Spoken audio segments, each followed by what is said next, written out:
raconter la vie de frère André. C'était un message un peu difficile à faire parce que j'avais trop de matière. Et quand on a 20 pages, on se dit mais qu'est-ce qu'il faut couper, qu'est-ce que je vais lire, qu'est-ce que je vais faire.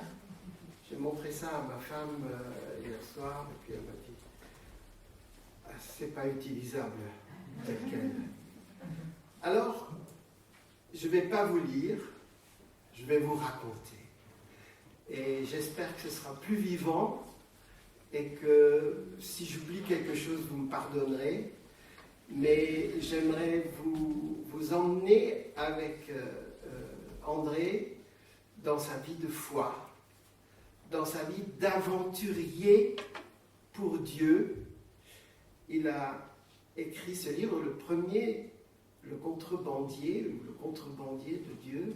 Je pense que beaucoup d'entre vous l'ont lu. C'est un résumé de ce qui est là. C'est pas toute l'œuvre, parce que ce sont les 15 premières années de son travail missionnaire qui est là. Et donc, je vais commencer, non pas par le commencement, mais à 17 ans, après la guerre, son père lui dit qu'est-ce que tu vas faire de ta vie? Il avait dit à son voisin, M. Vestra, qui est un évangélique, moi je veux vivre l'aventure. Et devenir forgeron comme son père, ça ne l'intéressait pas. Il avait fait un peu de mécanique pendant la guerre, mais il n'a pas accroché non plus. Et puis, il a une idée. Je vais devenir militaire. Au grand désespoir de sa maman, il s'est enrôlé, il est parti dans les commandos, il est allé dans la future Indonésie. Alors, il était très fier avec son uniforme.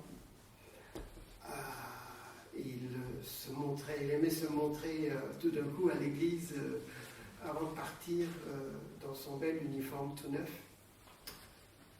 Et sa maman lui a glissé une Bible dans son sac avant de partir. Sa maman était chrétienne, mais lui n'avait pas l'intention de la lire.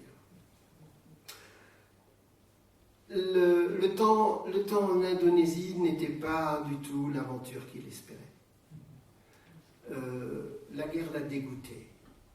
Tuer des gens pour ne pas se faire tuer, c'était pas ce qu'il voulait. Il se saoulait le soir pour pouvoir repartir le lendemain. Et puis un jour est arrivé ce qui n'était pas prévu. Il a pris une balle dans la cheville. Il a failli être amputé de son pied. Puis le lendemain, on lui a dit « Tu marcheras avec une canne le restant de ta vie. » Alors, il n'a pas été rapatrié tout de suite.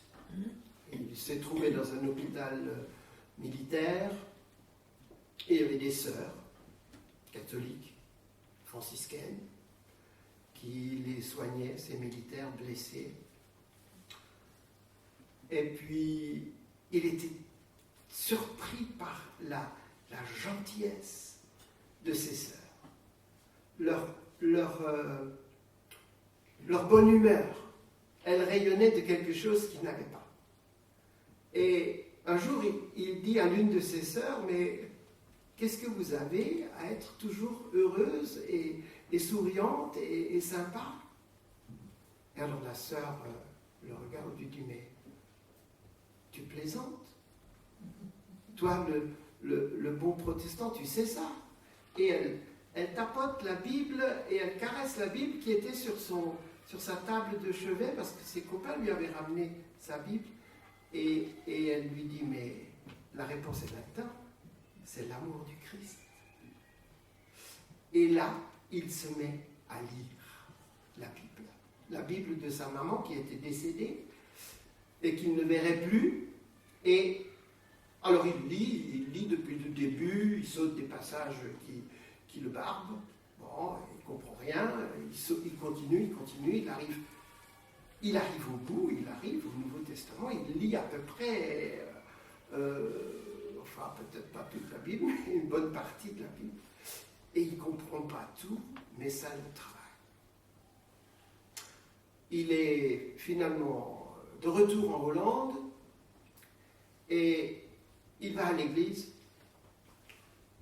il va à toutes les réunions qu'il peut. S'il y a une réunion le lundi soir, quelque part dans un village, il y va. Le mardi soir, il va ailleurs. Le mercredi, encore ailleurs. Sa copine lui dit, mais non, il faut que tu arrêtes ça. Il faut que tu ailles aussi une fois au cinéma, il faut que tu lises autre chose. C'est pas bon, ça. Il ne l'écoute pas. Il a un copain qui qui fait des études de théologie, mais lui n'avait pas fait d'études. Parce que pendant la guerre, le commandement allemand occupait son école. Donc il n'y avait plus d'école. Donc sa scolarité était un peu de briquet de broc. Alors, qu'est-ce que je vais faire maintenant de ma vie? Il se convertit. Il se convertit par une nuit d'orage. Et le lendemain, quand il lit la Bible, c'est différent. La Bible lui parle. Il comprend ce qu'il lit, alors qu'avant c'était un peu du chinois. Mais là, il est en communication avec Dieu. Il ne sait pas trop ce qui lui arrive. Il en parle avec ses voisins et avec son copain Kiss, qui était étudiant en théologie, puis on lui dit, c'est la conversion. Les Vestra lui disent, c'est la nouvelle naissance. Il va toujours en bicyclette. Maintenant, il a une bicyclette. Il apprend à pédaler avec une jambe. Et il va visiter les églises tout ce qu'il peut. Un soir, il va avec son copain à Amsterdam dans une réunion d'évangélisation avec un évangéliste célèbre dont j'ai oublié le nom. Et puis, vers la fin de la prédication, l'évangéliste s'arrête et dit, il me semble que dans la salle, il y a quelqu'un qui a un appel missionnaire. Je voudrais que cette personne se lève et vienne devant. Non, personne ne bouge. Et puis, André et Kiss, ils se poussent du coup, ils se disent, ça ne nous plaît pas trop cette histoire, on va sortir. Et puis, ils essayent de sortir du rang, mais ce faisant, ils dérangent tout le monde, ils se font remarquer. Et puis le prédicateur dit, ah, je les vois, ils sont là, 2 jeunes gens, oh mais c'est merveilleux, venez devant que je prie pour vous. Et ils vont devant, et le prédicateur prie pour eux, et à la fin de la réunion, il les prend à part et il leur dit, alors vous êtes candidat à la mission, eh bien, on commence demain. Vous faites une réunion dans votre village, 15 heures, mais je serai là, hein. C'est moi qui assure. Hein. Vous rameutez le monde, et puis vous donnerez votre témoignage. Alors il était là, tremblant, le pauvre André, il n'était pas trop sûr de lui à 20 ans, mais le prédicateur a prêché, puis son copain Kiss, théologien, a donné son témoignage, puis il a raconté aussi son histoire.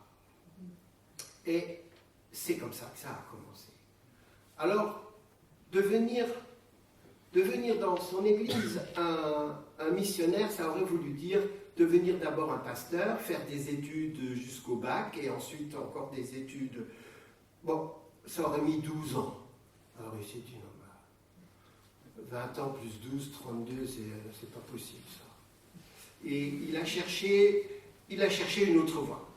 Et il a trouvé une école en Angleterre, la WEC, l'école était en Écosse, où il y a une formation en 2 ans, une formation théologique le matin et pratique l'après-midi, une formation gratuite en plus, et la philosophie de cette école, c'était d'envoyer des gens dans des lieux différents, pas classiques.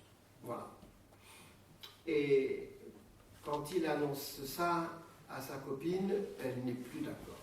Elle dit, dans ce cas-là, tu m'oublies et on se sépare. Bon, c'est quand même dur.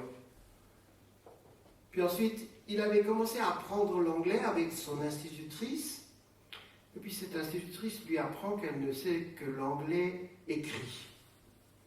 Qu'elle n'a jamais été en Angleterre et qu'elle n'a jamais parlé avec des Anglais. Elle n'a qu'une connaissance livresque de l'anglais. Donc, il avait appris un anglais que peut-être personne ne comprendrait. Et alors, il se met à douter. Il se dit, mais qu'est-ce que je vais faire? Et il sort, il se promène, il prie, il demande à Dieu de l'aide. Il dit, Seigneur, mais tu vois, je boite, je ne sais pas vraiment l'anglais, ma copine m'a lâché. Et puis, il a reçu encore un message de Londres, du bureau central de la WEC. On ne peut pas vous prendre. Il n'y a pas de place cette année. Essayez l'année prochaine. Et alors, il est complètement dans le doute, mais il sent qu'il doit dire oui à Dieu. Il se lève et il dit, Seigneur, où tu veux, quand tu veux, et pour ce que tu veux, j'avance avec toi. Et il avance un pied pour montrer qu'il est d'accord, et en avançant son pied est guéri. Et il n'a plus mal, et il peut marcher, il peut sauter, il peut courir. Le soir, il va à l'étude biblique à 6 km, sans besoin de canne, sans rien, et il est guéri, personne, tout le monde s'étonne de le voir comme ça. Et ensuite, il part. Il part pour l'Angleterre, où personne ne le comprend. Il se rend à la WEC, au bureau central de la WEC. Quelqu'un qui parle un peu le néerlandais, lui dit, mais il n'y a pas de place à l'école en ce moment, mais bon, puisque tu es là, est-ce que tu sais peindre? On aurait besoin que la façade soit repeinte. Il dit, oui, je sais peindre. Et il fait de la peinture pendant 2 mois à Londres, et forcément, il apprend un peu l'anglais, hein, l'anglais parlé. Voilà. Puis un brave homme lui propose de l'héberger pendant quelques temps, et là il se rend utile. Et comme sa maman était souvent malade, à la maison il devait tout faire, les enfants. Enfin, il devait faire beaucoup. Il a appris à cuisiner, il a appris à faire la lessive. Et alors comme il était chez ces gens et qu'il n'avait rien à faire, il a commencé par récurer, par nettoyer, par faire la lessive, et par préparer le repas du soir. Et puis alors, les gens étaient tellement contents qu'ils ont dit, tu peux rester tant que tu veux, jusqu'à ce que tu aies une place au collège, ce qui arriva.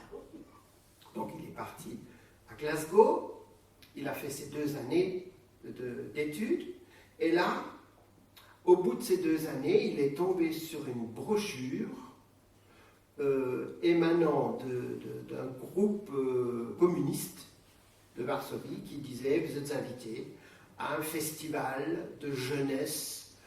Le mot communiste n'y était pas, hein, mais ça se comprenait.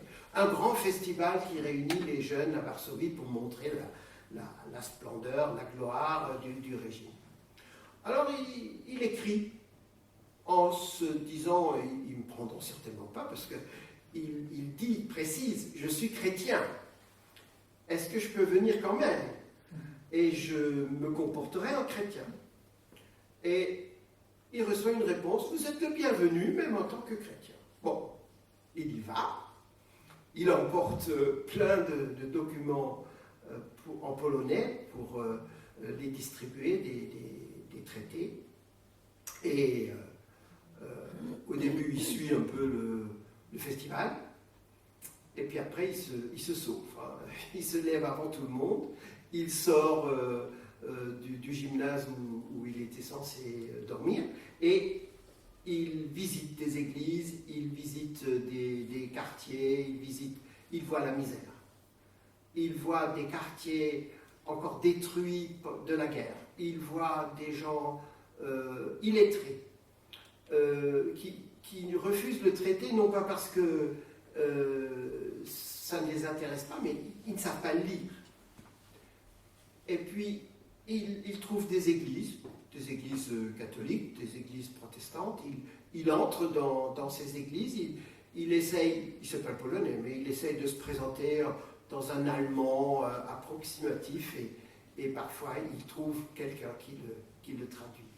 Donc il court-circuite complètement ce festival et la dernière semaine, il prend son courage à deux mains, il se met au coin des rues et il distribue des traités à tous les passants, jusqu'à ce qu'il n'en ait plus. Il n'est pas arrêté. Il n'est pas arrêté par la police en distribuant des traités au coin de rue et même à des militaires. Voilà.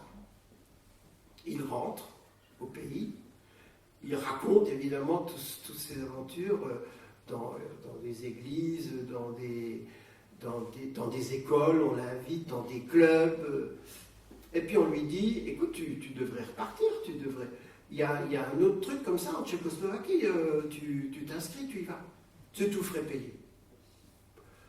Alors, le deuxième voyage en Tchécoslovaquie, c'est différent, parce qu'ils étaient un groupe beaucoup plus petit, et ils étaient dans un bus, et ils ne pouvaient pas se sauver, donc il était un peu coincé. On leur fait visiter évidemment les belles installations, et comme ils n'arrivent pas à sortir du groupe, ben, il attend la bonne occasion, et puis un dimanche, il se sauve. Il se sauve et il va visiter 5 églises. Et il réussit à prendre la parole dans des églises protestantes où il se présente comme un chrétien néerlandais. Il salue l'assistance de la part des chrétiens de Hollande et il donne ce qu'il a, enfin quelques traités, quelques documents en tchèque.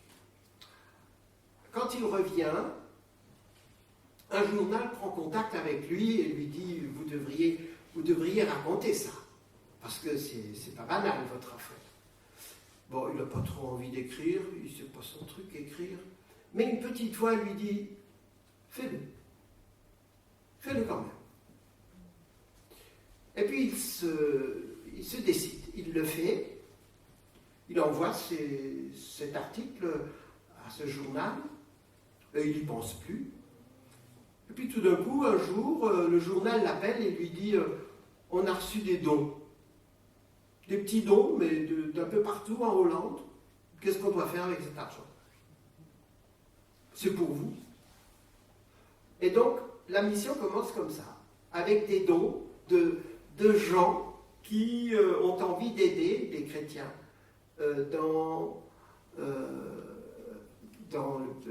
derrière le rideau de fer. Des chrétiens le contactent et lui disent André, tu dois apprendre à conduire une voiture. Ouais, moi, conduire une voiture, ça ne me servira à rien, j'ai pas de sous, nous sommes une famille pauvre, je n'aurai jamais de voiture. Tu dois apprendre à conduire une voiture. Au bout d'une semaine, il n'a toujours pas pris de leçon et cette personne revient et lui dit je te montre, tu dois conduire une voiture. Et il apprend à conduire une voiture un peu malgré lui. Voilà. Il va recevoir une voiture. Son voisin évangélique change de voiture et lui dit André, nous avons tu dois passer chez nous, prendre les clés. Quelles clés? Les clés de la Volkswagen.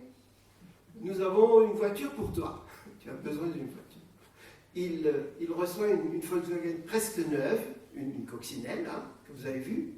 Tu peux montrer une image peut-être de cette coccinelle. Et alors, il va organiser son premier voyage en Roumanie, où il emporte des traités et des Bibles, il les cache. Comme vous avez vu tout à l'heure, il fait la prière du contrebandier. Dans le dernier village autrichien, il s'arrête et il dit « Seigneur,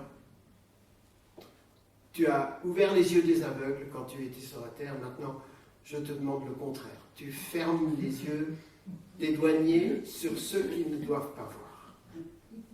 Et puis, je te fais confiance. » Et il passe. Les douaniers s'intéressent à la voiture, ils s'intéressent, ils demandent s'il a quelque chose à déclarer. Il dit oui, j'ai un appareil photo, j'ai une montre, j'ai de l'argent. Bon, c'est tout. Oh, quelques petites choses. Les traités, c'est des petites choses. Bon, allez, c'est bon. Et il passe. Et il avait un contact à Zagreb, il visite des églises, il distribue tout ce qu'il peut distribuer. Dans le sud du pays, c'est un peu plus difficile, parce que les gens vivent dans la crainte. En Macédoine, les églises, quand le culte est à 10h, les gens arrivent à 10h30 ou à 11h, et par petits groupes. Quand la réunion est le soir, les gens attendent la nuit pour venir, et ils ne viennent pas tous en même temps, parce qu'ils ont peur. Ils ne veulent pas que ça se sache trop, et ils n'ont pas tant de Bible que ça. Les gens vivent pauvrement, et ils sont très étonnés qu'un chrétien de l'Ouest vienne les voir. Et ça les touche, ça les remue. Ce n'est pas seulement la Bible qu'ils donnent, mais de savoir que des chrétiens prient pour eux. Ailleurs dans le monde, ils se croyaient abandonnés de tous. Après la Yougoslavie, il y aura les camps de réfugiés. En 1956, la Hongrie voulait sortir du camp du bloc soviétique. Et l'armée rouge envahit la Hongrie. Et c'est un exode massif de gens de l'Est vers l'Autriche, vers l'Allemagne, vers Berlin-Ouest, et pas seulement des Hongrois, aussi des Yougoslaves, des Tchèques, des Allemands, fuient parce qu'ils craignent un renforcement de la terreur communiste. Et André va aller dans ces camps. Il va aider. Il va donner de son temps, de son argent. Il reçoit des aides, il reçoit beaucoup de nourriture, de vêtements, voilà. Et entre-temps, il trouve une épouse aussi, qui était infirmière et qui l'emmène dans ces camps. Pour elle, c'est terrible. Pour elle, c'est affreux. Quand elle voit toute cette misère, la tuberculose, vraiment une misère morale, une misère physique, une misère sanitaire. Et puis, André a l'idée d'aller en Allemagne de l'Est. Mais Cory, sa jeune épouse, lui dit non, moi je suis plus utile dans le camp, je reste. Toi tu peux aller et puis tu te retrouveras après. Il va en Allemagne de l'Est, il demande un visa, il l'obtient.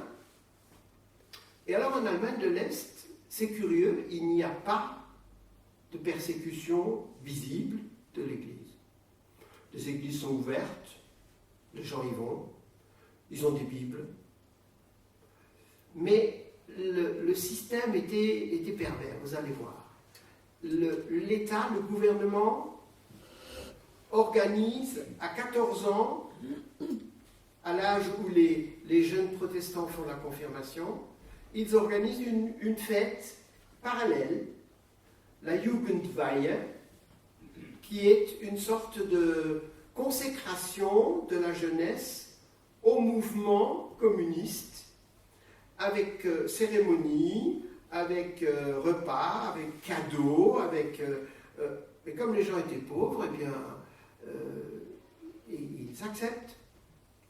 Parce que c'est aussi encouragé par l'école, par les instituteurs. Et donc, les enfants à 14 ans, ben, vous savez, la confirmation, c'est parfois plus une histoire de cadeau qu'une histoire de Dieu. Hein. Et ils essayent de jouer sur les deux tableaux, mais bon, c'est pas toujours possible. Il y a des églises qui les refusent lorsqu'ils ont fait la Jugendweihe. D'autres entrent dans le compromis et disent, écoute, tu as fait la Jugendweihe, tu viendras l'année prochaine pour la confirmation, éventuellement. Et alors, le système était pervers parce que à tous les moments de la vie, pour le baptême, pour le mariage, pour l'enterrement, il y avait une cérémonie communiste qui prenait le relais et qui offrait des choses aux gens gratuitement. Et donc, les églises voyaient diminuer leurs ouailles, voyaient diminuer le nombre de jeunes surtout, et les églises étaient souvent remplies de vieux, et les jeunes étaient ailleurs. Voilà. Que ce soit l'Allemagne de l'Est, la Yougoslavie, la Tchécoslovaquie, chaque pays avait un autre système, un autre mode de fonctionnement par rapport à la religion dominante ou par rapport aux traditions. Mais partout, on a essayé de brimer l'Église. En Hongrie, par exemple, il trouve un magasin de Bibles. Il s'y rend, il veut acheter une Bible, on lui dit elles sont épuisées. On pouvait acheter tout ce qu'on voulait, des chapelets, des bibelots, des images pieuses, mais pas de Bible. Les Bibles sont épuisées. Il y a une nouvelle édition qui est en fabrication, mais bon, elle n'est pas encore sortie, donc il faut attendre. En fait, on privait les chrétiens de cette façon. Et donc, André continue de visiter de plus en plus de pays. Il fait le tour et il n'a qu'une idée, c'est d'aller dans le cœur du système, c'est d'aller en Russie. La Russie n'était pas ouverte comme la Yougoslavie ou comme on pouvait aller en Tchécoslovaquie ou en Allemagne de l'Est. La Russie était longtemps fermée. Et là, tout d'un coup, les visas sont possibles sans guide. C'est-à-dire qu'avant, on pouvait aller en Russie, mais avec un groupe et un guide russe, communiste, qui vous emmenait précisément dans des endroits où il voulait. Et là, à partir de 1957, le pays s'ouvre et il est un des premiers à entrer avec des Bibles en Russie.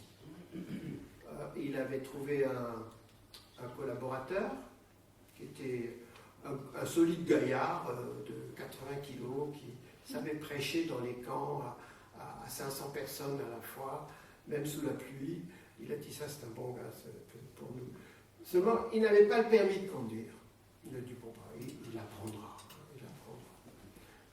Et puis, il le laisse conduire en Pologne, sur l'autoroute, sauf qu'à un moment donné, l'autoroute était interrompue, il fallait descendre, il fallait remonter, et là, c'est bing, avec la voiture qui était devant.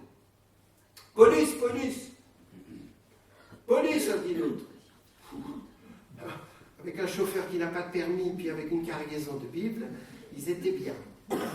Et c'est là qu'il comprend pourquoi il s'est trompé en faisant le change avec les zlotys polonais. Il en avait beaucoup plus que prévu. Alors il ouvre son portefeuille et puis il lui donne 5000 zlotys. L'autre dit, police, police. 6000, 7000, 8000, 9000. Allez, 9000, ça va.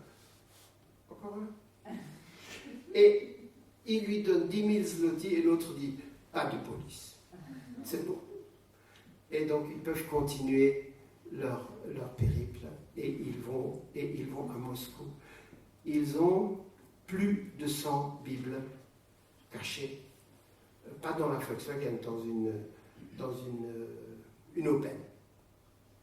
Et ils entrent dans une église baptiste où ils n'avaient pas de contact. Ils emportent une Bible avec eux.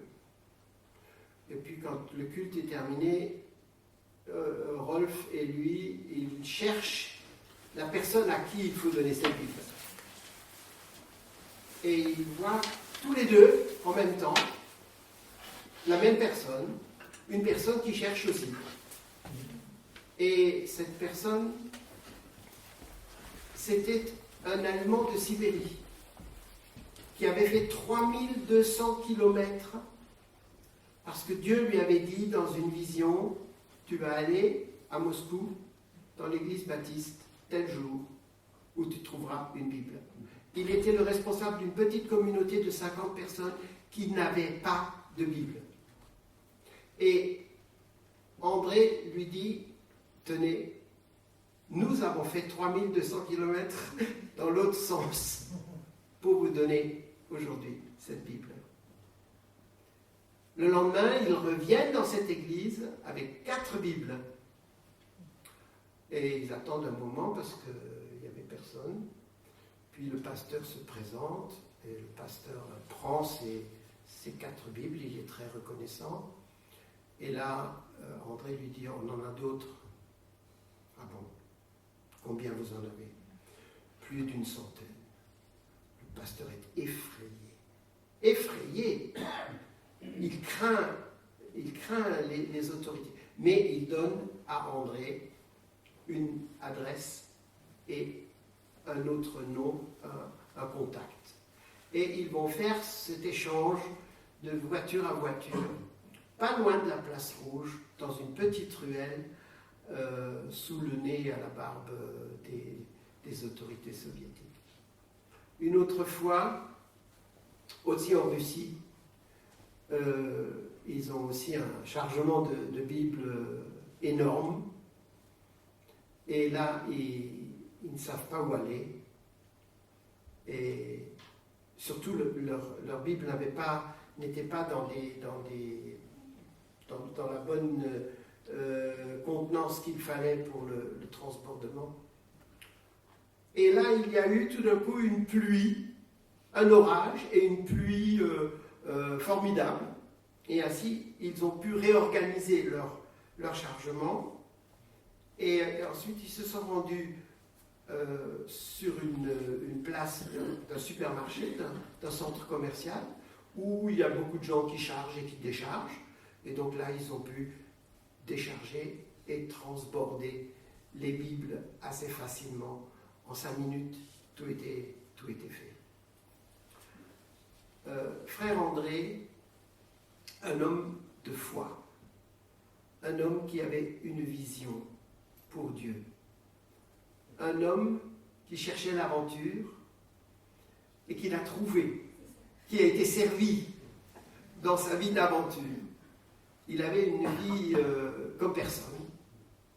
Ensuite, il a voyagé un peu partout. Il est allé au Liban, il est allé en Chine. Son premier voyage en Chine a été pas un désastre, mais aucune Bible de prise. Personne n'en a voulu. Aucune église, aucune personne dans la rue. Et il a compris quelque chose. Il a compris que si on veut évangéliser la Chine, il faut que ce soit des Chinois. Parce que les missionnaires ne sont pas aimés. Les missionnaires, pour les Chinois, c'est des Américains. C'est forcément des gens liés à l'Amérique, donc à leurs ennemis. Et pour que la Chine puisse être évangélisée, il faut que ce soit des Chinois qui, de l'intérieur, viennent évangéliser la Chine. Alors, je m'arrête là parce que on pourrait raconter encore plein de choses sur la Bulgarie, sur la Roumanie, sur la Chine, sur son voyage dans les pays du Moyen-Orient. Mais à un moment donné, ce n'est plus l'histoire de Frère André, c'est l'histoire de la mission Portes Ouvertes. Parce qu'au début, il est seul. Il est seul avec sa femme, après il est seul avec un collaborateur, mais ensuite, il va y en avoir une douzaine. Et puis, aujourd'hui, ils sont des centaines, ou peut-être même des milliers. Et puis, il y a des collaborateurs qui viennent pour 3 semaines, qui font un voyage, et puis qui ensuite se retirent de nouveau. Ce ne sont pas des permanents.